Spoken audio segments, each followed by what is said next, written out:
Well, I'm very honored to be here. Buzz, I love you. I mean, I'm going to talk about Buzz in a moment when I talk about my real estate history. So I'm going to be brief with my comments because I really do want to give an opportunity to have Q&A. Because if you're anything like me, 3 years ago when I joined Airbnb, I didn't have an Uber app on my phone. I didn't know what Airbnb was. And 3 years later, this old dog has learned some new tricks, and I'll tell you what I've learned, and I think what we can learn as real estate professionals. So I'm going to talk about, basically have 4 different segments to my talk today. I'm going to start with a little bit of my history in real estate. Then I'll get into what I think are the 3 elements of a successful disruptive innovation. And then thirdly, I'll talk a little bit more about Airbnb, and then I'll open it up for Q&A. So, sound good? All right. Well, let me start by saying that my history in real estate sort of goes from selling dirt in Silicon Valley to being seduced by digital. That's sort of my span. And I came here to go to college from Southern California. I grew up in Long Beach, came up to go to college here. My junior year of college, my uncle, again in Bruce Ashwell, some of you might know him if you're a California real estate person. He started Ashwell Burke and a company called Bishop Hawk. He asked me if I wanted to come work for him in real estate. So I got my real estate license at age 19. I took 9 months off from school, and I sold dirt to John Arriaga in Silicon Valley in 1980. So I worked as a real estate broker, or actually real estate agent, while I was in school. 9 months of it was actually out of school. I just took some time off. And I loved it. You know, 1980, Silicon Valley, for those of you who didn't see Silicon Valley in 1980, it was full of orange groves. It was very different than it is today. I came back for my senior year at Stanford, and I was so seduced by real estate that I decided with a friend who knew a little bit about real estate as well, that we would teach a class called Introduction to Real Estate to other undergrads, which was sort of laughable that 2 guys who were 20 years old were going to teach other students at Stanford and who were going to get credit for a real estate class. And Stanford did not have any real estate classes. Also during that time, I was lucky enough to petition and be accepted into a few business school courses on real estate. And so I actually took some classes at Stanford Business School, which led me to applying to Stanford Business School as an undergrad. And I got accepted straight in. And in 1982, the idea of actually going out and trying to find a job, it was the last time we had sort of a great recession. It was like, oh yeah, if I can get into Stanford Business School straight in, I'll go in. And I went in, and it was between my first and second year of business school that I worked with Buzz McCoy at Morgan Stanley Real Estate in New York.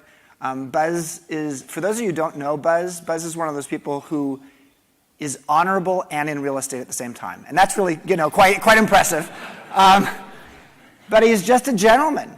I just love that man because he really, early in someone's career, the best thing I can ever give as advice to a young person is doesn't matter what the resume says. What matters is who are you surrounding yourself with, because you're going to learn a lot from those people. And they're going to teach you either good habits or bad habits. And the good habits that I got from Buzz really were very much around how do you treat other people and how do you build a great reputation. I don't know if he ever said this to me, but it's something sounds like what he would say is your reputation is one of the few things in your life that's portable. You take it with you. And so that's what I learned from him, for sure. So, but I also disappointed him because after my summer at Morgan Stanley, I loved it, but I knew I wanted to get my hands dirty. And so when I graduated from Stanford Business School, I went to work for a guy named Bill Poland and Bay West Development, a maverick real estate developer up in San Francisco. And at age 23, I took over a project that was quite troubled. It was the Masonic Temple at 25 Van Ness, at Van Ness and Market. It was the stupidest real estate development I've ever seen in San Francisco, and I was in charge of it. It was taking an old Masonic temple, and because of investment tax credits, we were actually going to convert it into office space and retail at a location that today has finally become a great location at Van Ness and Market. But I got to promise you, in the mid-1980s, it was not a great location. But I learned a lot in that process. But I also learned that we can have one of three relationships with our work. You can either have a job, a career, or a calling. And I guess from my perspective, why not choose a calling? and I didn't have a calling. I was working for Bill Poland, and I was learning a lot from him, but I didn't love it. It was more of a job. And that's why at age 25, actually on my 26th birthday, I decided to create a business plan to take my real estate background and apply it to a form of real estate that seemed very creative, which was hospitality real estate. And the hotel industry had just recently seen the advent of boutique hotels. Bill Kimpton and Ian Schrager had created companies that were creating boutique hotels. So I decided to call my company Joie de Vivre. Sounds very sophisticated. It's a really stupid name for a company because people can't spell it, pronounce it, and most people don't know what it means. It means joy of life, and I liked the fact that was our mission as well. And for 24 years, as Elizabeth said, I ran that company. We created 52 boutique hotels. For those of you who know downtown Palo Alto, the fat lady sang for me. My last project I ever did for the company was the Epiphany Hotel in downtown Palo Alto, which it's a very successful hotel that Larry Ellison from Oracle bought about a year and a half after we finished it for about 3 times what we paid for it. We paid for it in terms of the construction cost. So I loved my career in hospitality. I was planning on just sort of retiring and enjoying myself. And then out of the blue, almost exactly 3 years ago, I got a call from a guy named Brian Chesky. Now, Brian is the co-founder and CEO of Airbnb. He called me. He was 31 years old. I was 52 years old. I'm now 55. So 3 years ago, 52. I still have my math. So I took his call and I said, I don't really know what Airbnb is. And he said, well, we open up people's homes and help them to become like micro-entrepreneurs so that they can actually, in some cases, it's an empty nester and their 3 kids have left the home and they've got these extra bedrooms, and this is a way for them to actually help secure their retirement. And I said, empty nesters do this? I thought this was all like 20-year-olds that did Airbnb, and I thought it was just sleeping on people's couches. And he said, well, come over to our offices and learn something about Airbnb. And so I did. I went over to the office. I went and gave a talk on hospitality innovation to the 350 to 400 employees in the office. Now, I was twice the age of the average person there, for sure. Average age was about 26. But what I saw amongst all these very smart how can you be an ex-Google or Facebook person at age 26? There are those people, though. And it was a lot of really smart people who had been in tech. There was not a hotelier or a hospitality person amongst them, not even a travel industry person. But they were fascinated by hospitality. So Brian then asked me, he popped the question a couple days later. He says, I want you to be my mentor. I want you to take our little, millennial tech company. That's what he said. I want you to take our millennial tech company and turn it into a mainstream hospitality giant. I was like, okay, well, that sounds good. Can I do it for 15 hours a week? Is that... And honestly, that's what we agreed on. Actually, I told him 8, and he said 15, and so we agreed on 15 hours a week 3 years ago. And within about 3 weeks, I said, did you think I said a day or a week, 15 hours? Because I was 52 years old, and I had become an intern in a tech company. I'd never been in a tech company. I'm a real estate person, just like you. I don't understand what tech is. I don't know what it means to ship product. So there's a great Robert De Niro movie with Anne Hathaway that came out recently called The Intern. I like that movie. I got that movie. I was both the mentor and the intern. And in Q&A, you can ask more about that. So what I will say is, for those who don't know a little bit about Airbnb, when I joined, we were still growing. We were going to do, I think, the prior year we might have done 8 million room nights. 8 million room nights around the world of people staying in each other's homes. I'll talk a little bit more about the specifics of Airbnb's business model in a few minutes. Today, this year, we'll do 150 million room nights 3 years later of people staying in each other's homes. Airbnb is now the most valuable hospitality company in the world.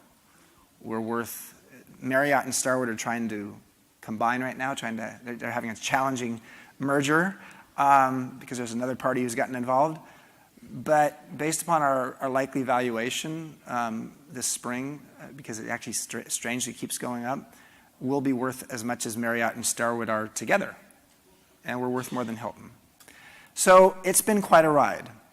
But let me move into my second set of comments today. And that is, what are the three elements of a successful disruption?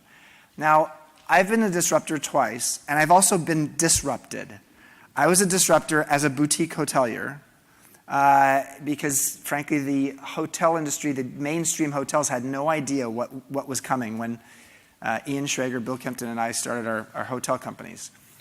I've also been disrupted in the dot-com bust when Expedia, Priceline, Travelocity, and those guys came in, and all of a sudden this digital thing, those tech guys stole our customers. And our relationship, which had been one-to-one with our customers, now actually had an intermediary. And then I've been a disruptor again at Airbnb. Very much a disruptor toward the hospitality business and a bunch of other things. John McNellis, I know we've been a disruptor to landlords, we've been a disruptor to communities, et cetera. I'm going to touch on that as well. So I think there are three elements that help to define a successful disruption. The first element, I would say, is an innovation doesn't typically arrive without some foreshadowing. An innovation doesn't typically arrive without some foreshadowing. So I'm going to focus on 4 innovations in the hospitality business. The first one started in 1953. It was Holiday Inn. Holiday Inn was a disruptor. Why was Holiday Inn a disruptor? Well, they were the first hotel chain. In 1953, outside of Memphis, there was a Holiday Inn that was started. Now, what was the foreshadowing that Holiday Inn was going to turn into this global chain? The foreshadowing was in 1953, 8 years earlier, the World War II had ended. I hope some of you didn't fight in World War II. Maybe some of you did. I don't know.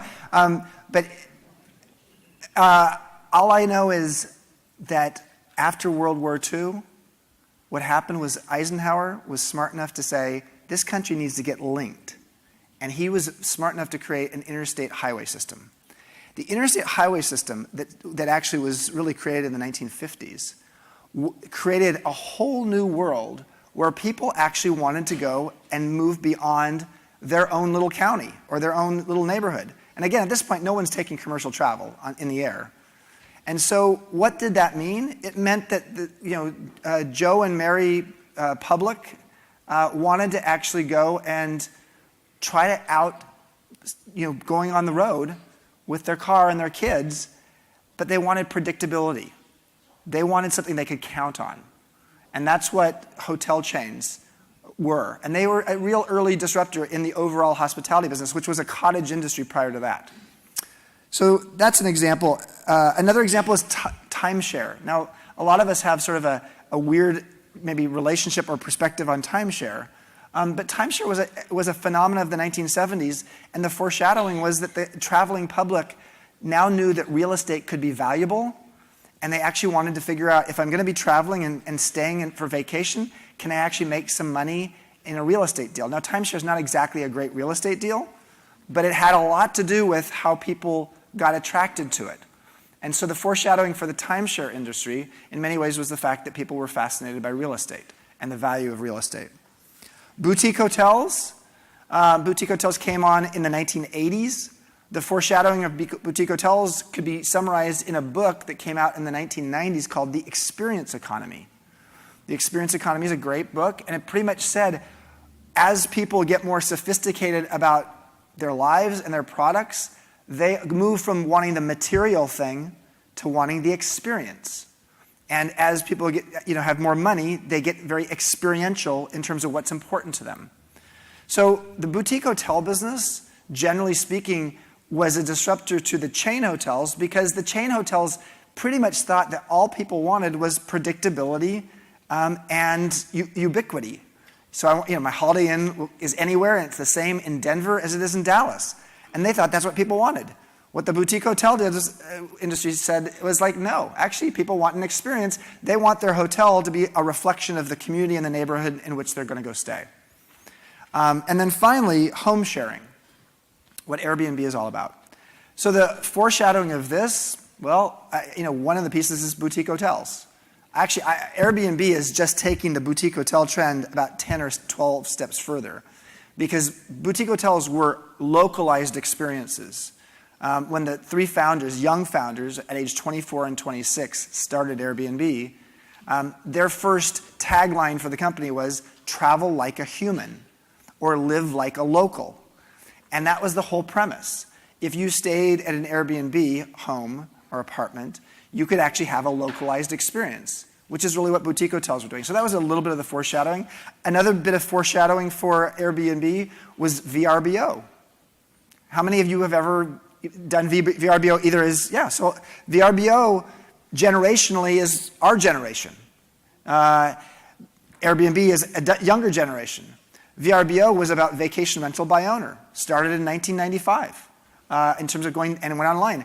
Craigslist also started in 1995. So VRBO was saying, okay, I've got a second home, I'm going to rent it out to you. But none of it was done digitally initially. And then Craigslist came along and was digital, and it was like, I have an extra room down the hall, I'm looking for a roommate. And that was a new way for people to actually find each other. So Airbnb, in some ways, just took those two ideas and created a much better designed marketplace and built on that. And then also home swapping. Now, many of you may have never home swapped, but home swapping started in Europe in 1953, the same year as Holiday Inn being started. And home swapping by the late 20th century was to a place where tens of millions of people a year were doing home swaps. Now, that was a one-to-one home swap typically, but sometimes it was an exchange. So this is all the history. So you can see the foreshadowing. So the first theme around, or the first idea around disruption is you can sometimes see the foreshadowing. It's always easier 2020 looking back on it. The key is for visionaries is to be able to see the little ingredients and then say, it all adds up.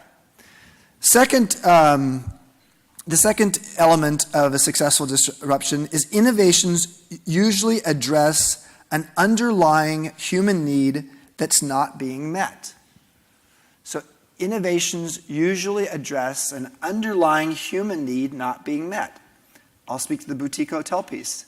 I knew in 1986 that I should become a boutique hotelier. Why? Because my couch in my living room in Telegraph Hill was constantly full of people who actually were coming to visit San Francisco. And they didn't want to stay in a hotel because generally speaking, their perspective was, and this is mostly people my age, which is mid-20s, was hotels are either expensive and nice or really boring and cheap or really dirty and cheap. And so there was an underlying human need where people wanted to have a place to stay that was sort of cool, maybe a little bit hip, and it was just more like it was more like a retail experience than it was a real estate experience. In retail, you know that if you don't do well in retail, people don't come back if you don't treat them well. Well, sometimes in the hospitality business and in the chain hotels, it was really not about hospitality. It was more about having the real estate dots on the map and just saying, okay, we're Holiday Inn, just stay with us. But there wasn't any, what's the definition of Holiday Inn trademark service? That just was missing. And so boutique hotels came along, added a little decor, created a restaurant that actually gave you a sense, if you're going to stay in a boutique hotel, that you're going to get to know locals maybe and get a flavor of what the local experience was. So similarly, I think for Airbnb, there are a couple phenomena that we see and that I saw 3 years ago, and it's part of why I joined the company. Because while I didn't know the company much, I did a lot of research in my 3 or 4 weeks before I said yes to Brian and that I would actually join. Number one is there's a really growing need for people to feel like they can belong somewhere. And when you're traveling, so one of the catchphrases or the marketing terms we've used is belong anywhere. Airbnb is in 34,000 cities and 191 countries. We have almost 4,000 listings in Cuba alone. And if you didn't see Obama last week, he was there with Brian, our CEO, and said some very nice things about Airbnb in terms of how we can open up places that were previously not opened up. When you can belong anywhere, it means no matter where I go in the world, I know that Airbnb is going to be there. That's a reliability factor. But the belong piece is what's really important. And that's part of my job. I was asked to join the company to become the head of global hospitality and strategy. So what that meant is that my job is to figure out how to take these millions of hosts around the world in 191 countries with something like 72 languages, and teach them the spirit of hospitality, which I call a generosity of spirit from the heart. How do you teach that? Well, that's what I've been able to do. And the thing that people don't understand is how the number one thing that people want in any hospitality experience is hospitality. It's not necessarily the size of the room. It's not necessarily how clean it is, although those are basics that you got to get right. But more than anything, what a guest wants is to be welcomed. And so what I'm really proud of is that in the 3 years I've been at Airbnb, our guest satisfaction scores are now 10 points higher than the average for the global hotel chains. Now, that's partly because the level of hospitality you provide as someone who's opening your own home or your second home, when you know you're going to be graded on it, 70 to 75% of our hosts and guests actually review each other. So when you know you're going to be graded, if that front desk clerk at one of my hotels, and I used to call I still own 14 hotels, but when I used to be managing those hotels, I would say to our host on the front desk, you know what? Act as if you're on stage.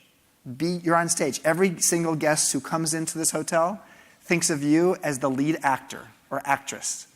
So give a good show. But the problem in the hotel business is that those of us who stay in hotels, if you get an online survey from the hotel, how often do you fill that out? Not very much, 10% of the time on average. Well, 10% of the time the hotel gets some feedback from you. You'll probably go to TripAdvisor instead to actually put the feedback there, whereas at Airbnb it's 70, 75% of the time. So a host, almost every single time someone stays with them, they get feedback about how they can be better. So people want to belong anywhere. And the other thing that's the other element that's an underlying human need was there's a long-term trend, and this is relative to the theme of this conference. There's an enormous trend today, and we're seeing it especially in Asia right now, where people don't want to just go visit there or just go there. They want to go live there. And there's a growing number of what I call global nomads, and these are people who can literally go and work. I don't have my cell phone on me. I don't have my iPhone on me. But they can go and work anywhere in the world because they've got that thing in their hand. Hand it up. There we go. Elizabeth, that's their office. So they can say, well, I'm going to Barcelona for a couple months, and I'll just have my laptop and my phone, and I can go do work on the road. So what we're seeing, and we're actually in the early stages of doing a major study on this, is that there's a large-scale, long-term trend toward extended stay needs in hospitality in urban markets because people want to be in other cities. And they are nomads, especially people 40 and younger. So what does that mean? And although that we have some older, but we have a couple right now, Michael and Debbie Campbell from Seattle, who have been on the road for 1,000 days now. 1,000 days in 100 Airbnbs. They're called the senior nomads. They've been profiled in the New York Times. They basically go around the world in their 60s experiencing the world. They go to places about 2 weeks at a time in each place. So the problem with the real estate business and the hospitality real estate business is Embassy Suites and Extended Stay America and Residence Inn cannot pencil out the finances to build a hotel in a San Francisco, a New York, or places like that. It just doesn't pencil out. So Airbnb has actually become the receptacle for a lot of that demand. Third element of successful disruption is that over time, the establishment embraces innovations that represent a long-term trend. So over time, the thing that was sort of like crazy, who would ever want to do that? Guess who actually wants to do that? The big guys, because they realize it's a great opportunity and great market. Timeshare, as lacking in reputation as it has, Marriott and Hilton are two of the biggest players in timeshare in the world, and they helped create some credibility to the timeshare industry. Boutique hotels. Well, there was a time when boutique hotels were sort of like bandits in the hospitality business. They were considered rebels, crazy people. Well, the biggest hospitality company in the world today, Kimpton, is owned by Intercontinental Hotels. I sold my company to John Pritzker, whose father started Hyatt. W Hotels was started by Starwood. So the whole boutique hotel trend was in essence co-opted. Ian Schrager works for Marriott, creating Edition hotels. So, and the same thing's going to happen with home sharing. It's already happening. Hyatt owns a portion of One Fine Stay, which is a very high-end version of home sharing. Accor Hotels, huge hotel company based in France that's global, owns a big piece of the Oasis collection, a home sharing site. They wish they'd bought us a few years ago because it would have been a good investment. So what we're going to see more and more is the idea of home sharing, which has been proven now as not just a fad, it's a long-term trend, that the big guys are going to get into this. So I'm now going to go into my last piece, and then we'll go to Q&A, which is just to tell you a little bit more about Airbnb. I'll start with two thoughts. One is, when I joined Airbnb, I basically said to the three founders, I'm not going to join you unless you're going to be responsible. And they looked at me like, oh, look at this guy 21 or 23 years older than us telling us we have to be responsible. I was like, well, if you're going to be a hospitality company, there's some things you have to do as a hospitality company. You have to pay occupancy taxes. You have to say, okay, our guests who stay in in someone's home, so the average host who's active on our site has about five room nights per month, 5 to 6. So that means their occupancy is less than 20%. And that's partly because most people who are doing home sharing are doing it part-time. They're doing it when they're not in their home. Some people use it as a way to actually fund their vacation. Sometimes people do it with a cottage in the backyard, an in-law unit, or a room down the hall as well. But it's not something people do actively. And so the founders sort of said, well, why should we tax this host who's doing it part-time? And I had to shake these three guys who are very smart and say, it isn't the host who's paying it. It's the guest who's paying it. And if the guest is paying it, it's going back into the coffers of the city so they can actually market their city. We need to be a responsible player. So we need to pay. So the first thing I said is we need to be paying taxes. We need to be regulated. And, the land use laws were created before the internet. We all know that. Orville Wright did not have a pilot's license. We know that. Henry Ford didn't actually have a driver's license. Airbnb's founders did not have licenses to do the things that they're doing. So we've had to actually step up our process of how we want to be regulated and how we can regulate the idea of home sharing. That we can save for Q&A. I'm sure there'll be questions about that. So that was number one. Secondly, I said, if we're going to be a responsible hospitality company, we need to actually collaborate with the industry and market destinations. So that's what we're doing. We're a strategic partner of San Francisco Travel, SF Travel. And so we help market destinations. When people go to San Francisco, they can choose to be at Fisherman's Wharf or Nob Hill or near Moscone Center or Union Square. Great. But 75% of our Airbnb listings are not in those locations. They're in residential neighborhoods, partly because that's where homes are. The number one location that people want to visit, if you're 40 years or under in San Francisco today, is a place called The Mission. The Mission is a cool neighborhood. How many hotels are there in The Mission? 0. Not one. So the number one location that people under 40 want to come to visit in San Francisco has no hotels. Will there ever be any? No, because the zoning laws will not allow it. So long story short is we need to work with destinations and with hotel companies to market destinations in a collaborative way. And then finally, the other thing we need to do to be responsible is open our data to responsible companies who can actually look and see what effect we're having. So for example, Smith Travel Research is the number one data company for the hotel industry. We opened all of our data. They came to us and said, we want to look at your data for Manhattan to see what effect you're having on the hotel industry. Well, on February 9th, they presented their findings, which were pretty fascinating, which basically said, as big as we've become in Manhattan and in New York, it's our biggest market in the US, we've had almost zero impact on the hotel industry. Almost zero. Smith Travel Research said that. Now, why has it been almost zero? It's because 40% of the people who are traveling on Airbnb would either not have made the trip or would have stayed with friends or family for free if Airbnb didn't exist. So we're helping to expand the pie. Additionally, the other thing that Smith Travel Research found in that was that 60% of our room nights in New York were people staying a week or longer. So that extended stay, so the average length of stay in New York is about 2.5 days. For us, it's over 7 days. Actually, it's just under 7 days. So we're satisfying a demand that just didn't have an option before. So just to finish up on Airbnb, so when I joined Airbnb, I said to the founders and I said to the team, Gandhi had a quote from the 1930s in India with the Brits. He said, first they ignore you, then they ridicule you, then they fight you, and then you win. I said, that's going to be our life cycle for a few different people out there in the world. For the hotel industry, for sure.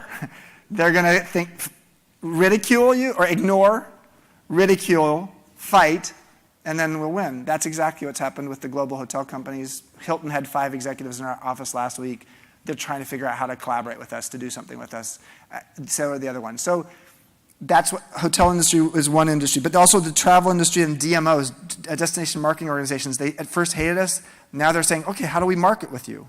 Convention meeting planners, they hated us because you're doing a convention in San Francisco and all of a sudden 20% of your guests are now staying in Airbnbs and you can't keep track of it all. So no, actually you can keep track of it because we'll actually give you access to our data. And yes, we are an option for where people can stay. And now we actually have collaborative relationships with the convention meeting planners. Corporate travel planners. My God, you mean you work for Morgan Stanley and you Buzz? So Morgan Stanley has a corporate account with Airbnb now. Now I got to tell you, when I joined 3 years ago, that would have been a laughable thought. Morgan Stanley actually having a corporate account with Airbnb? Yes. Well, there's a lot of Morgan Stanley employees going around the world for project work for extended periods of time, 2 or 3 weeks at a time in some place, and they're 30 years old or younger, and they're almost never at home, so they want a home away from home. So Morgan Stanley is a corporate account, but I got to tell you, it was that ignore, ridicule, fight, and we had to win. And then for many of you in the room, there's the landlords and developers. If you're a landlord and you have tenants who are actually doing Airbnb or home sharing, and you've read these articles about, parties and prostitutes and all this kind of stuff that happens on Airbnb, I don't want that in my building. I got to tell you, if I'm a landlord, that sounds awful. Well, ask Sam Zell tomorrow when you see him about Airbnb, because Equity Residential is the first national landlord that is actually doing a pilot with us in San Jose, which has new legislation to make home sharing legal. And we're doing a partnership with landlords such that a landlord can know, number one, what's happening in their building and how can they have rules to regulate what can be done, including how many days a year someone can actually do Airbnb or do home sharing. But also, the landlord gets a piece of the pie. I mean, they get, in this case with Sam's, I think the Equity Residential is doing 15%. So 15% of any money a tenant is making as a host goes to the landlord from us. So because we're the payment platform for this whole thing. So this whole cycle of going from ridicule or ignore, ridicule, fight, win has been true for a lot of them. And that's been my primary job in the company, quite honestly, is to go out there and be the guy who 3 years ago people would sort of say, what the hell did he go work for them for? And then 2 years ago they'd say, did you bring tomatoes to throw at this guy? And then a year ago they'd say, I want to understand this a little more, and now we're doing partnerships with them. So long story short, I'm finished. I would just say one of my lessons is, in terms of the future of where Airbnb is going, two thoughts there. Number one is we want to be more collaborative, for sure. I think culture-wise, Airbnb is seen a little more collaboratively than Uber in terms of how we try to get, along with local regulators and local communities. And these are the two most valuable sharing economy companies. But I would say that number one is, when I first joined Airbnb, I didn't know what the TAM was, the total addressable market. The three founders of Airbnb started Airbnb 8 years ago when two of the three were roommates, and they couldn't make the rent. And there was a design conference in town, and the whole city was full, and these guys were two designers from Rhode Island School of Design, and they put air mattresses on their living room floor and literally had 3 guests come and stay on their living room floor, and that's why it's called Airbnb. Air mattresses B&B. And they served them bed and breakfast. They served them breakfast in the morning. Their idea of the TAM, the total addressable market, of how big they could get someday, was based upon, this is no kidding, 7 or 8 years ago, was based upon how many air mattresses there were in the US. It's a true story. Today, the question is, what's the total addressable market? Why is Airbnb worth more than all these hotel companies? Well, there are 16 million hotel rooms in the world. The top 3 hotel companies in terms of number of rooms, Marriott, Hilton, and Intercontinental, have 2.2 million rooms amongst the 3 of them. 2.2 million of 16 million, so about 13% is in the 3 biggest companies. Airbnb has 2.2 million listings itself. The same number as those 3 together. Now, ours are not always available. So our inventory is sort of malleable because people are not always making their home available. But there are 2.2 billion homes in the world. So 1 out of every 1,000 homes in the world is on Airbnb now. The question is, how much farther does that go? And how big is that total addressable market? The other thing that I'll just finish with is that I think our long-term opportunity is not to be known for accommodations, but it's to become the super brand of travel. Because we're a data company. And if you actually decide to opt in with us and tell us, yeah, you can know my social media status, you can connect to my Facebook, well, the more you use us, and the more you give reviews of how you liked that place you're staying in Houston, or in Barcelona, or in Boston, the more we know what you like and what you don't like. And if you're going to Paris, where we have 70,000 homes today on Airbnb, 70,000, we can know you well enough to know, here's the 12 homes that are just right for you in Paris. And we also happen to know, based upon a survey you took with us, that you are a vegetarian and you love to do yoga, and you're fascinated by Edith Piaf and by French antiques and modern art. You're going to Paris April 1st through the 8th.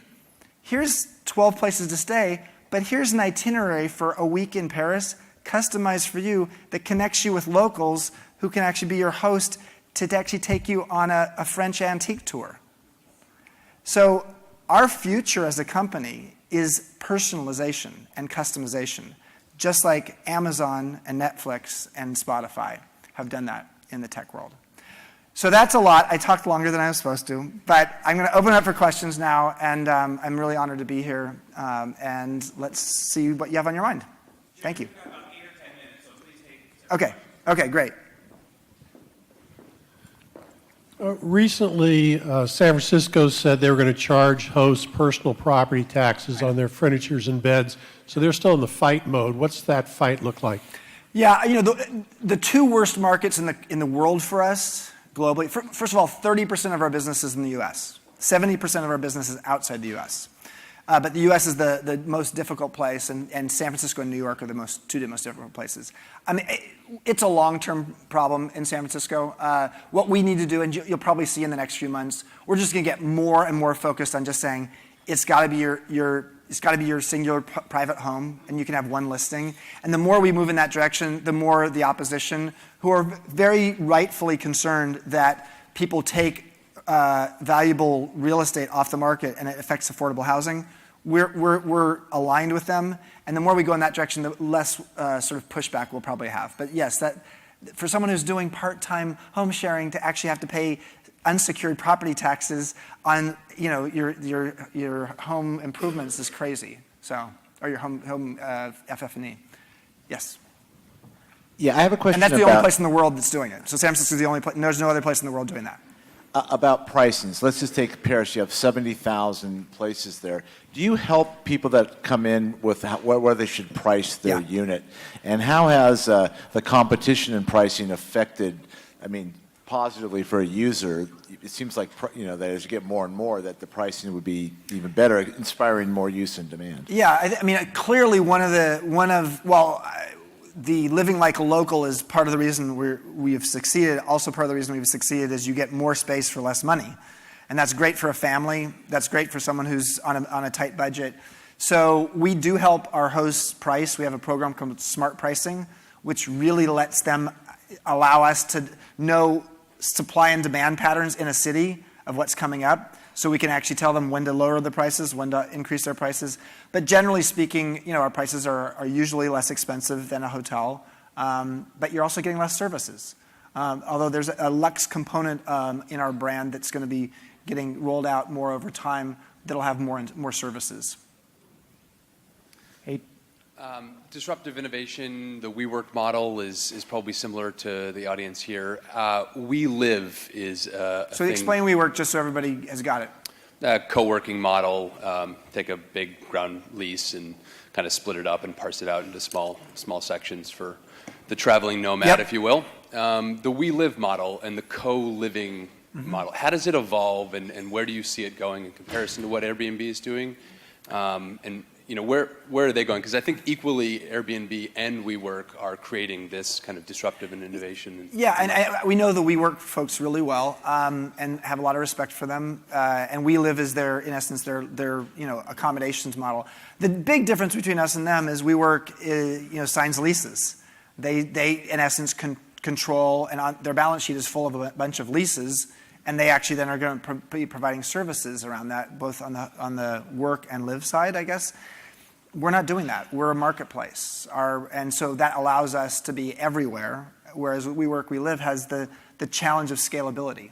And so I think it's great, but it's a completely different model. Hey, Chip.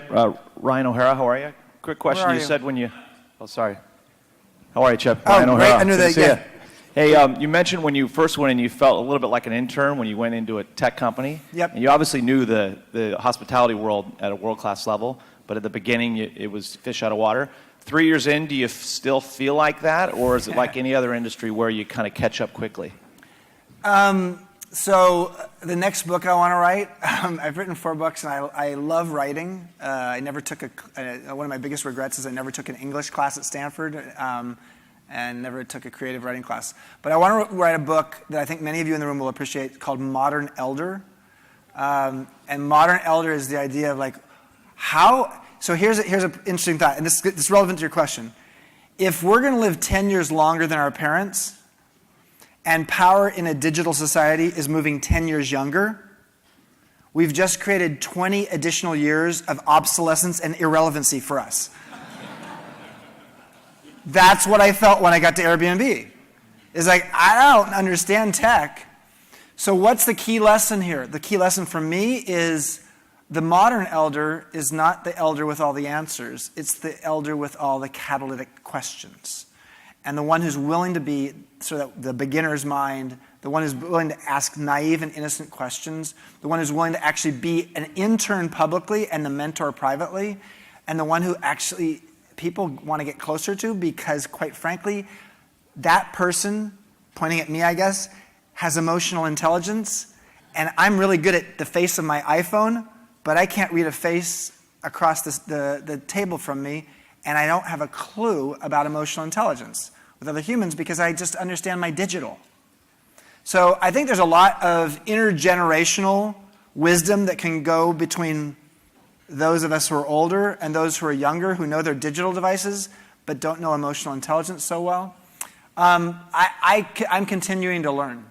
And the bottom line, Peter Drucker, one of my favorite management theorists, lived till he was age 94.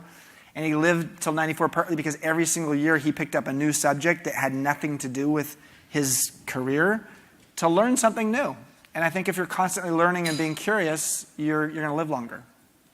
So Chip, we've got time for 2 more questions, and Okay. they're queued up, actually. The 2 are already queued up, but if, I don't know how much time you have afterwards. I'm if going to people- Hawaii after this, but I'm sorry I'm so casual. But I'm fine. I have somebody waiting for me outside. How are you resolving any of the security questions of allowing a stranger into your home? Yeah, great question. I mean, that's sort of like fundamental to the model is like, and it's not for everybody. Let me just start by saying that. I'm really proud. We have about almost 300 people in our trust and safety division alone. They have backgrounds in CIA, FBI, law enforcement, and a lot of digital security. These folks are really, really good at 2 particular things. Number one is determining what are the indicators when somebody shouldn't be a host or shouldn't be a guest. And so we do very thorough backgrounds as much as we can. Over time, it's getting even more so. And we have a verified ID program, things like that. But they also then are there if something does go wrong. And so we have both property guarantee, $1 million property guarantee for the host if something goes wrong, and full liability insurance, which we didn't have a year ago. So if you're a landlord and you're saying, this is happening in my building, well, now we actually have it. So we have liability insurance. So long story short on that is the idea, tonight we'll have 850,000 people staying in someone else's home around the world, 60% of whom will be traveling in a foreign land and an international traveler. So we've had to get really damn good at this, but it doesn't mean we're perfect. When you have 850,000 people a night staying with you in the slower season. But the main thing is we've just hired the best in the industry. So the head of the CIA under Bush was one of our, I think it was George Tenet. Was he under Bush? Or is under, I don't remember. But George Tenet, head of the CIA, is like a strategic advisor to the company. So we really get great data that helps us to make sure things don't go wrong. And when they do, we try to solve them quickly. The other question was where? Yeah, a great presentation, by the way. See, I just got a quick question for you. Do you allow existing hotel operators or owners, for example, extended stay hotels list with Airbnb? This is a really good question. The bigger we've gotten, the better we've gotten at our marketing, the more the hotel industry has said, well, let's put our rooms on Airbnb, and then it's a new way. And frankly, our model, our distribution model is really cheap. We only charge the host 3%, and we charge the guest 6 to 12%. It's a lot less than Expedia or Travelocity, Priceline, et cetera. The challenge with that is we don't really want the hotels to do that because we're a home sharing site. Now, it doesn't mean we don't have hotels on the site. We do. But one of the things we'll be doing in the next year is starting to create what I call the fence and billboard approach. Creating a fence so that if someone actually tries to, first of all, if you try to put a hotel on the site and you have a 100-room hotel and you want to put all 100 rooms on it, you have to create 100 different listings. So we've just sort of purposely made it difficult for anybody to do lots of listings. Now, they can do that if they want, but it's sort of stupid. But the fence thing is we're going to be able to say, listen, if Planet Hollywood Las Vegas, which had rooms on the site 2 years ago, Planet Hollywood Las Vegas puts them on the site, let's figure out a way to we'll figure it out immediately. Even if they say that they're not a hotel, we'll figure it out. And they can't be on the site. That's the fence. The billboard is, I would like to have the world's bed and breakfasts, small inns. In Morocco, they call them riads. The best small places that are completely indicative of the local flavor and culture. Maybe it's 10 rooms or less. I'd love to be the world's best place for those kinds of places. I'd love to see us go in that direction.